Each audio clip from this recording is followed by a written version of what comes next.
Favor mayoría del mga kongresista para asibira otra vez con el death penalty na país, según pa con el kongresista del Distrito 1 Celso Lobregat. Pero mediante con este habla si Lobregat, kaya no pa sila ase official voto sobre con el propuesto. Ya tiene como straw vote and mas mucho el pavor.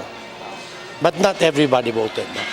So hindi pa klaro. But still, the straw vote was mas mucho el pavor. Para con ela personalmente, hindi pa sigun ele puede decidir sobre con este asunto, siendo tiene que ay uyi pa ele con el mga ventaja y desventaja del mencionado propuesto.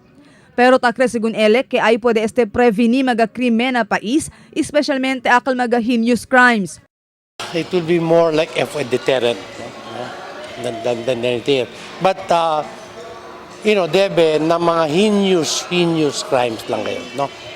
Mientras tanto, habla si Lobregat, no pa puede discutir con este el Congreso por causa kay alcanza ya kanila el Christmas break. Actually, mandebate pa kami na Kongreso. So, I expect, and diabla man sila, there will be free debates, no?